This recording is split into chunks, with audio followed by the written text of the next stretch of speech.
Hello everyone, नमस्कार। स्वागत है आपका नोदय क्लासेस के बीए प्लेटफॉर्म पर। दोस्तों, बीए फर्स्ट ईयर में राजनीति विज्ञान प्रश्न पत्र सेकंड पर हमारी चर्चा चल रही थी, जिसके अंतर्गत दोस्तों आज हमारा 8वां लेक्चर होने जा रहा है। दोस्तों, इस 8वें लेक्चर में आज हम बात करेंगे भारत छोड़ो आंदोलन और खिलाफत आंदोलन के बारे में। इससे पहले दोस्तों लेक्चर नंबर 7 में हमारा डिस्कस जो है असहयोग आंदोलन और सविनय अवज्ञा आंदोलन पर एक हमारा समग्र चर्चा हुई थी। और साथ ही साथ में दोस्तों उसमें हमने गोलमेज सम्मेलन प्रथम, द्वितीय और तृतीय तीनों गोलमेज सम्मेलनों पर भी हमने एक समग्र चर्चा की थी। दोस्तों लेक्चर नंबर 7 अगर आपने नहीं देखा है दोस्तों तो मैं डिस्क्रिप्शन में उसकी लिंक दे दूंगा आपको, या फिर एंड स्क्रीन पर भी आपको उसकी लिंक मिल जाएगी, वहां से आप जाकर के देख सकते हैं, या फिर आपके लिए प्लेलिस्ट क्रिएट कर दी गई है। दोस्तों जो पहली बार हमारे इस प्लेटफॉर्म पर आए हैं उन सबके लिए मैं एक छोटी सी इंफॉर्मेशन दे देना चाहता हूं कि दोस्तों हमारे इस चैनल पर नोदय क्लासेस के इस बीए प्लेटफॉर्म के इस चैनल पर दोस्तों हम बीए के सभी सब्जेक्ट को फुल डिटेल में आपके सिलेबस के अनुसार लेकर आए हैं। दोस्तों इसमें सभी क्लासेस आपके लिए निःशुल्क प्रोवाइड की जाती है, और साथ ही साथ में दोस्तों आपको यहाँ पर टेलीग्राम के माध्यम से पीडीएफ के फॉर्मेट में आपको क्लास नोट्स भी प्रोवाइड किए जाते हैं, और साथ ही साथ में कॉल और व्हाट्सएप की सुविधा भी आपको दोस्तों प्रोवाइड की जाती है, जिससे कि आप अपने डाउट को क्लियर कर सके। ठीक है, चलिए दोस्तों इसी के साथ में बढ़ते हैं अपने सेशन में, और आज का हमारा सेशन कंप्लीट करेंगे। दोस्तों जिन दोस्तों को वीडियो को सर्च करने में प्रॉब्लम आती है उनके लिए उनको बताना चाहता हूं दोस्तों कि उनके लिए हमने प्लेलिस्ट क्रिएट कर दी है। अब चैनल में जाइए और प्लेलिस्ट सर्च कीजिए, सभी टॉपिक की दोस्तों सभी सब्जेक्ट की सब्जेक्ट वाइज प्लेलिस्ट क्रिएट कर दी गई है। ठीक है, ये व्हाट्सएप लिंक है, व्हाट्सएप नंबर है आपके लिए दोस्तों, ये आप नंबर ले सकते हैं यहाँ से, और टेलीग्राम की लिंक है लोधाजी क्लासेस नाम से ही टेलीग्राम पर एक ग्रुप बना दिया गया है, जहां पर आपको सभी क्लास नोट्स दोस्तों वहां पर अपलोड कर दी गई है, जो आपके एग्जाम के लिए बहुत ही हेल्पफुल होने वाली है, जिससे आप अपने नोट्स भी शॉर्ट नोट्स भी तैयार कर सकते हो, साथ में एग्जाम के टाइम पे दोस्तों आपके रिविजन के लिए तो बिल्कुल एक ये रामबाण की तरह प्रयोग होने वाले हैं ये नोट्स। ठीक है, चलिए इसी के साथ शुरुआत करते हैं हमारे आज के लेक्चर की। दोस्तों जैसा कि आप सभी जानते हैं हमारे इस लेक्चर में दोस्तों अभी यूनिट फर्स्ट हमारी कंटिन्यू चल रही थी। यूनिट फर्स्ट के अंतर्गत दोस्तों हमारा पहला टॉपिक ही कंटिन्यू भी चल रहा है, जिसमें भारतीय राष्ट्रीय आंदोलन का संक्षिप्त इतिहास वाला ये टॉपिक हमारा कंटिन्यू चल रहा है।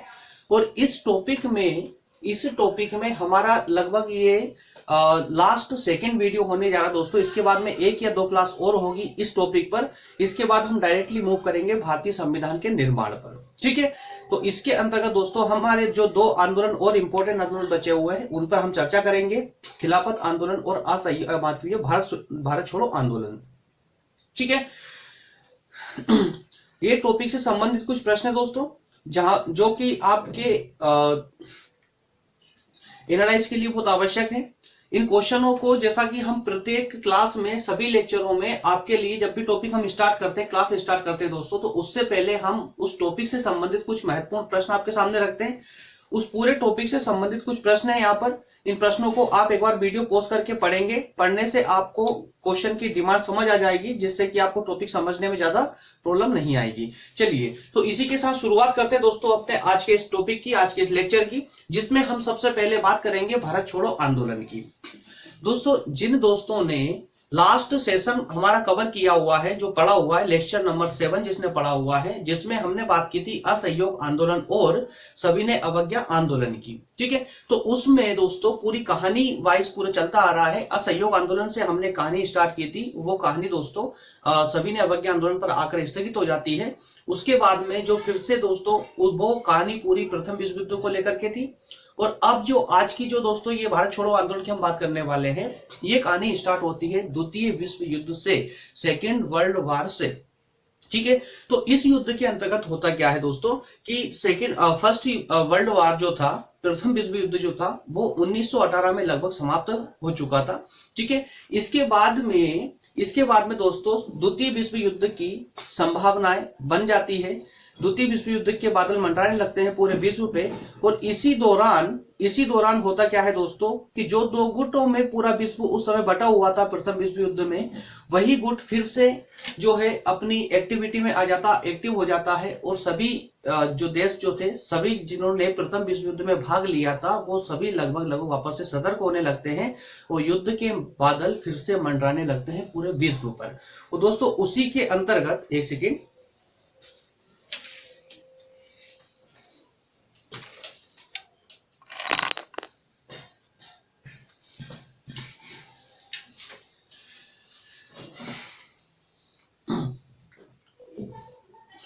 तो दोस्तों उसी के अंतर्गत अर्थात द्वितीय विश्व युद्ध जब स्टार्ट होता है तो जिस प्रकार से प्रथम विश्व युद्ध में इंग्लैंड ने अर्थात ब्रिटेन ने भारतीय ब्रिटिश सरकार पर दबाव बनाया था कि भारत को भी द्वितीय विश्व युद्ध में शामिल करे ब्रिटेन की ओर से, ठीक है।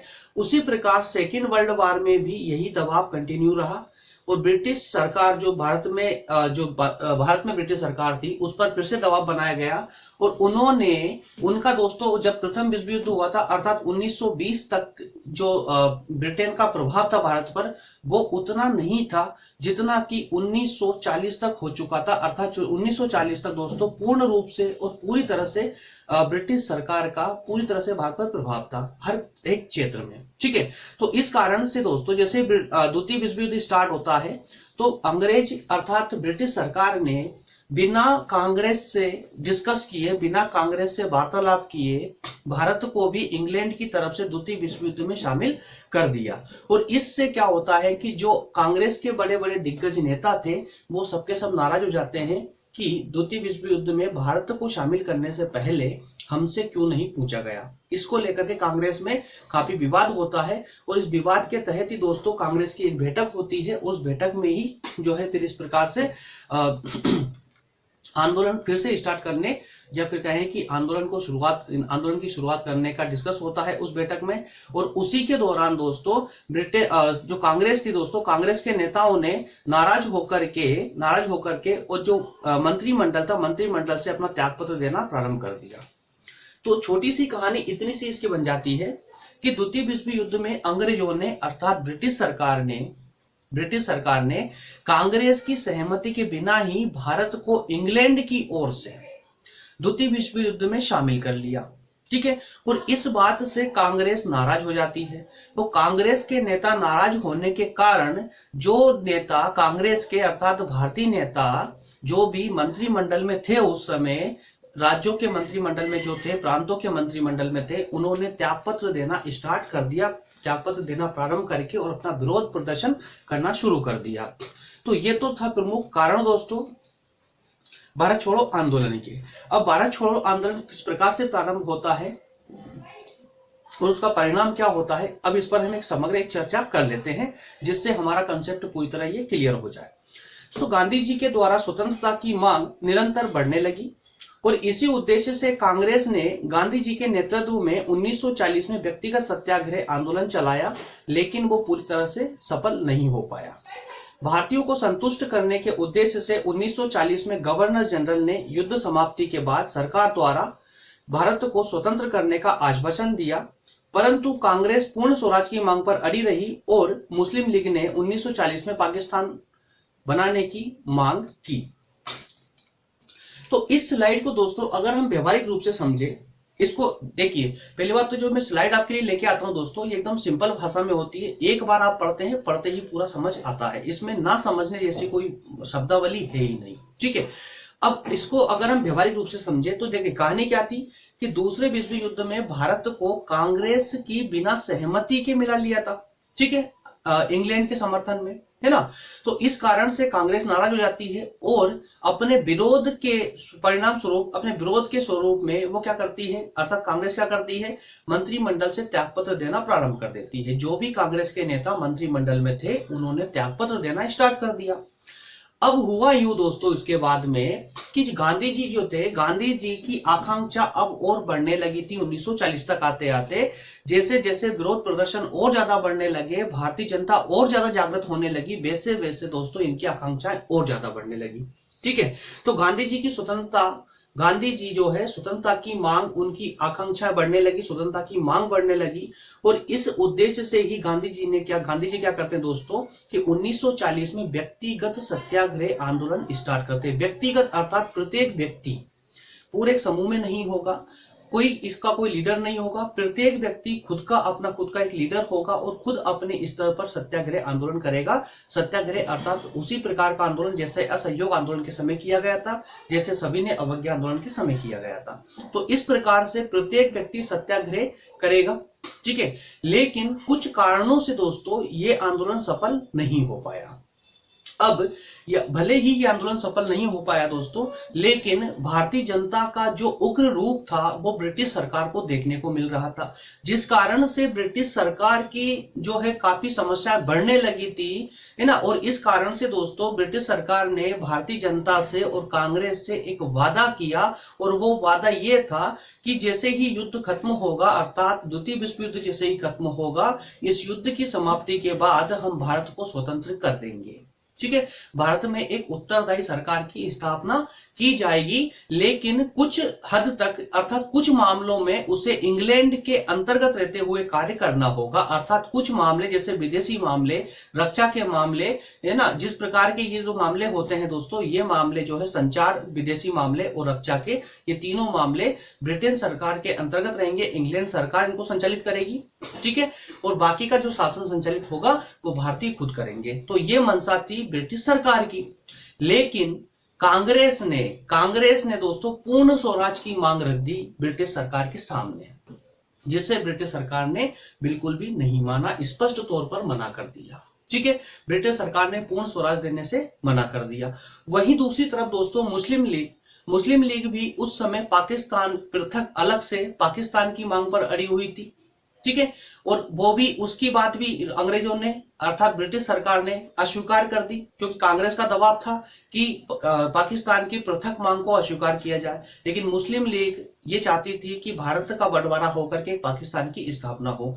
तो ब्रिटिश सरकार ने कांग्रेस के दबाव में आकर के मुस्लिम लीग की इस मांग को मानने से इनकार कर दिया।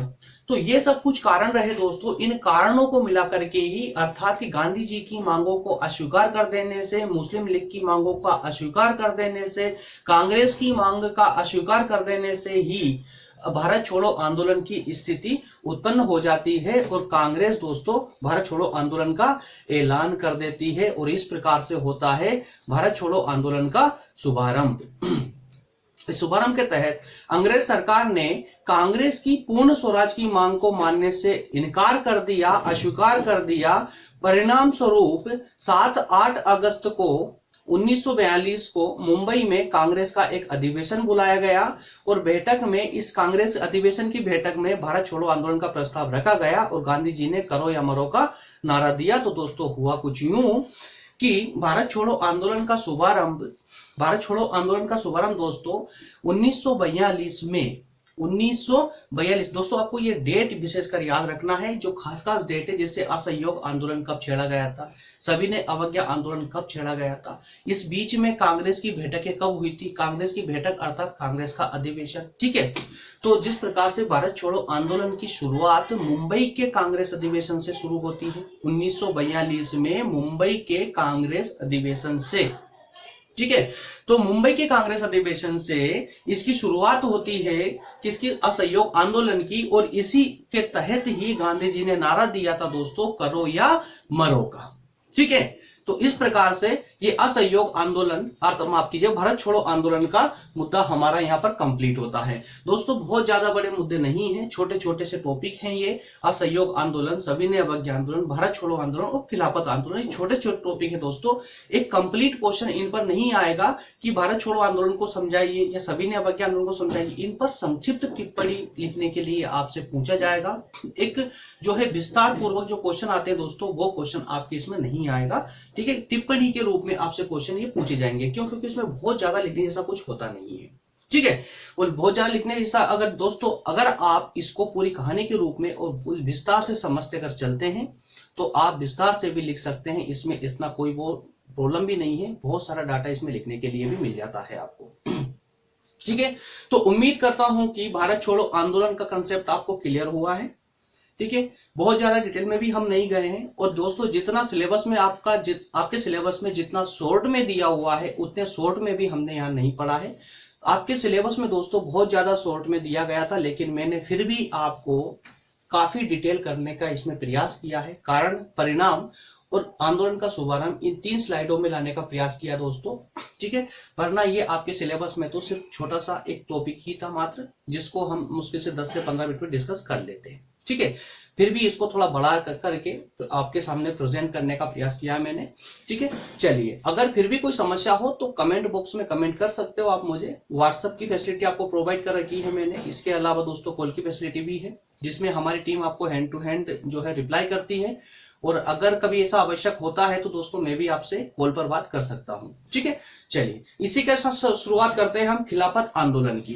दोस्तों खिलाफत आंदोलन, पहले इसकी छोटी सी कहानी समझ लीजिए, पूरा दिमाग में क्लियर हो जाएगा कि खिलाफत आंदोलन क्या था, किसने स्टार्ट किया था। जब भी आप आंदोलन के बारे में पढ़ते हो तो असहयोग आंदोलन आपको बार बार पढ़ने को मिलता है, सभी ने अवज्ञा आंदोलन पढ़ने को मिलता है, पर और साथ में भारत छोड़ो आंदोलन भी देखने को मिलता है, लेकिन खिलाफत आंदोलन बहुत कम देखने को मिलता है। हर किसी बुक में बहुत कम पढ़ने को मिलता है, क्योंकि इसमें बहुत कुछ ज्यादा है नहीं है, छोटी सी कहानी है। और वो छोटी सी कहानी दोस्तों यूं है कि जब प्रथम विश्व युद्ध हुआ था, जब पहला विश्व युद्ध हुआ था दोस्तों, तो पहले विश्व युद्ध में एक टर्की देश है, टर्की, वो टर्की देश ने क्या किया था कि इंग्लैंड के खिलाफ, ब्रिटेन के खिलाफ उसने जर्मनी का साथ दिया था प्रथम विश्व युद्ध में। ठीक है, तो अब समझिए जरा, टर्की का जो सुल्तान है, टर्की का जो सुल्तान था दोस्तों, वो मुस्लिम जगत का धर्म गुरु माना जाता था, इस्लाम जगत का धर्म गुरु माना जाता था। जो पूरे विश्व में जितने भी मुस्लिम संप्रदाय के लोग हैं, जो भी इस्लाम धर्म को मानने वाले लोग हैं, वो उनके धर्म गुरु थे, कौन? टर्की के सुल्तान। ठीक है, तो पूरे मुस्लिम संप्रदाय को एक डाउट था, एक शक था ब्रिटेन पर, ब्रिटिश सरकार पर, और वो शक ये था दोस्तों कि उनको लग रहा था कि कहीं ना कहीं अगर प्रथम विश्व युद्ध में इंग्लैंड वाला पक्ष अगर जीतता है तो इंग्लैंड सरकार टर्की से जरूर बदला लेगी। क्यों? क्योंकि टर्की ने जर्मनी का साथ दिया था और जर्मनी इंग्लैंड के खिलाफ था। ठीक है, तो इस कारण से दोस्तों पूरे मुस्लिम संप्रदाय में एक डाउट सा, एक शंका सी भरी हुई थी, जिस कारण से वो इंग्लैंड का विरोध करना स्टार्ट कर चुके थे। और यही विरोध दोस्तों भारत में भी देखने को मिला था। भारत में जो मुस्लिम लीग थी और जितने भी मुस्लिम संप्रदाय के लोग थे, उनमें कहीं ना कहीं ब्रिटेन के खिलाफ जो है दोस्तों इस प्रकार की भावना धीरे धीरे पनपती जा रही थी। ठीक है, तो इस प्रकार की इस धारणा को शांत करने के लिए ब्रिटिश सरकार ने भारतीय मुस्लिमों को अपने पक्ष में लेने के लिए उनसे भी कुछ वादे कर मारे, है ना। जो वादे कभी उन्होंने पूरे किए नहीं थे, फिर भी इसी प्रकार के कुछ वादे भी इनसे किए। और वो वादे कुछ ऐसे थे कि अगर इंग्लैंड की भी प्रथम विश्व युद्ध में जीत होती है, अगर सफलता मिलती है, उसके बाद भी टर्की के सुल्तान के साथ में किसी भी प्रकार का भेदभाव नहीं किया जाएगा, किसी प्रकार की दुर्गति नहीं की जाएगी। लेकिन हुआ बिल्कुल इसका उल्टा। जैसे ही इंग्लैंड की विजय हुई प्रथम विश्व युद्ध में, वैसे ही दोस्तों उन्होंने टर्की के जो सुल्तान थे उनसे उनका पूरा प्रभाव, अर्थात उनका पूरा जो उनको पदवी दी हुई थी वो पदवी छीन ली। ठीक है, उनसे उनका पद छीन लिया। इस प्रकार से पद छीनकर उनको अपमानित किया गया, जिससे पूरे विश्व के मुस्लिम संप्रदाय के लोगों में नाराजगी उत्पन्न हो चुकी थी। ठीक है, और यही नाराजगी का ही कारण था दोस्तों कि मुस्लिम संप्रदाय के द्वारा ही खिलाफत आंदोलन शुरू किया गया। और ये एक असहयोग के रूप में किया गया था दोस्तों, असहयोग के रूप में, अर्थात कि कोई भी मुस्लिम ब्रिटिश सरकार क्या सहयोग नहीं करेगा, पूरे विश्व में कहीं सहयोग नहीं करेगा। और इसी ने दोस्तों नाम लिया, इसी ने आगे चल करके नाम लिया खिलाफत आंदोलन का, खिलाफत आंदोलन का नाम धारण कर लिया। ठीक है, और इस खिलाफत आंदोलन में कांग्रेस सरकार ने भी भरपूर सहयोग प्रदान किया अपना। ठीक है, ये इतनी सी बस खिलाफत आंदोलन की कहानी थी। अब जरा इस स्लाइड पर आइए, एक बार स्लाइड को पढ़ते हैं दोस्तों। जो कुछ आपसे टॉपिक पॉइंट छूटा होगा, जो फैक्ट छूटा होगा, वो भी आपका कवर हो जाएगा। प्रथम विश्व युद्ध में टर्की ने अंग्रेजों के विरुद्ध जर्मनी का साथ दिया था। भारतीय मुसलमानों को यह भय था कि युद्ध के बाद ब्रिटिश सरकार टर्की से बदला लेगी। ठीक है, ब्रिटिश सरकार ने उन वचनों का पालन नहीं किया जो उसने भारतीय मुसलमानों के साथ किया था। टर्की राज्य और उसके सुल्तान के संबंध में जितने भी वादे किए थे, उनमें से किसी भी वादे का पालन नहीं किया उन सभी बातों से ब्रिटिश सरकार मुकर जाती है और युद्ध की समाप्ति के बाद इंग्लैंड प्रतिरोध की नीति नहीं अपनाएगा, लेकिन अंग्रेजों ने अपने वादों से मुकर गए और तुर्की के सुल्तान जो इस्लामी जगत का धर्म गुरु था उसके लिए जिसके लिए सम्मान का सूचक था उसे अधिकार विहीन कर दिया, उनसे उनका पद छीन लिया, जिससे भारतीय मुसलमान नाराज हो उठे और उन्होंने असहयोग प्रारंभ कर दिया, जो खिलाफत आंदोलन के नाम से प्रसिद्ध है। ठीक है, कांग्रेस ने भी खिलाफत आंदोलन में भरपूर सहयोग दिया, लेकिन जैसे ही टर्की में खिलाफत आंदोलन समाप्त हुआ वैसे ही दोस्तों भारत में भी खिलाफत आंदोलन धीरे धीरे करके समाप्त होने लगा। ठीक है, तो ये थी मात्र खिलाफत आंदोलन की छोटी सी स्टोरी, जिस पर आपसे संक्षिप्त टिप्पणी लिखने के लिए कहा जा सकता है, पूछा जा सकता है। ठीक है, तो इतनी सी स्टोरी भी दोस्तों आपके लिए पर्याप्त है एग्जाम के पॉइंट ऑफ व्यू से, इससे ज्यादा कुछ है नहीं इसके अंतर्गत। वैसे है कुछ फैक्ट दोस्तों, जैसे कि कुछ कांग्रेस में कुछ नेता थे दोस्तों, जैसे उग्रवादी और उदारवादी नेता थे, इनके समय में ही वो आपस में मिले थे, जिससे पहले की सूरत के समय में कांग्रेस का विभाजन हो चुका था। ठीक है, कांग्रेस का विभाजन हुआ था, विभाजन अर्थात कि उग्रवादी अलग हो गए थे और उदारवादी अलग हो चुके थे। तो ये कहीं ना कहीं जब खिलाफत आंदोलन का विषय प्रारंभ हुआ था दोस्तों, तो इसी समय काल में ही दोनों उदारवादी और उग्रवादी दोनों का मिलन हुआ, वापस से कांग्रेस एक हुई और एक होकर के फिर उन्होंने खिलाफत आंदोलन में सहयोग दिया। इस समय तिलक, एनी बेसेंट, इन्होंने भी काफी भरपूर इनका सहयोग किया था। ठीक है, इस प्रकार की एक लंबी चौड़ी कहानी है दोस्तों, लेकिन आपके एग्जाम के पॉइंट ऑफ व्यू से इतना पर्याप्त है। ठीक है, और बाकी डाटा तो दोस्तों जब अगर हमें सिलेबस में ज्यादा होता तो मैं बिल्कुल आपके लिए ज्यादा प्रोवाइड करता, परंतु इतना पर्याप्त है, इसलिए मैंने आपको बस इतना ही डाटा यहाँ देने का प्रयास किया है, जो कि आपके लिए निश्चिंत रहिए, बिल्कुल सफिशिएंट है। ठीक है, चलिए तो दोस्तों आज का सेशन हमारा यहाँ होता कंप्लीट। ठीक है, नेक्स्ट सेशन में हम बात करेंगे सूरत का विभाजन अर्थात कांग्रेस का विभाजन, सूरत विभाजन, सूरत में जो कांग्रेस का विभाजन होता है, उदारवादी और उग्रवादियों का विभाजन। इसके बाद में दोस्तों बंगाल का विभाजन, एक ही लेक्चर में दोनों टॉपिकों को हम कंप्लीट करेंगे, सूरत का विभाजन और बंगाल का विभाजन। बंगाल का विभाजन किस प्रकार से होता है, किन उद्देश्यों से होता है, क्या क्या परिणाम उसके देखने को मिलते हैं, ये सब डिस्कस हम नेक्स्ट सेशन में करने वाले हैं। ठीक है, चलिए तो मिलते हैं दोस्तों नेक्स्ट सेशन में। जो भी मेरे मित्र हमारी क्लास को डेली फॉलो करते हैं उनसे मेरा एक अनुरोध विशेषकर हर लेक्चर में रहता है कि आप सेक्शन देखते हो, अगर पसंद आता है, आपके लिए हेल्पफुल भी है दोस्तों, काफी व्यूज भी आते हैं, टाइमिंग मुझे देखने को मिलता है, सब देखते हैं, परंतु लाइक दबाने में पता नहीं क्या प्रॉब्लम आती है दोस्तों। प्लीज लाइक दबाते चलिए यार, लाइक करने में क्या प्रॉब्लम आती है, अरे भाई नहीं पसंद आ रहा है डिसलाइक कर दीजिए, बट प्लीज इतना तो करो यार, लाइक या डिसलाइक दोनों में से कुछ भी करो, परंतु करो, अपनी प्रतिक्रिया दो। ओके, तो दोस्तों ये है हमारे व्हाट्सएप नंबर, ज्वाइन कर सकते हैं व्हाट्सएप पे। इसके अलावा टेलीग्राम लिंक भी लोधाजी क्लासेस, ठीक है, लोधाजी क्लासेस टेलीग्राम पर एक ग्रुप बना दिया गया है जहां से आप अपने सभी क्लास नोट्स को डाउनलोड कर सकते हैं।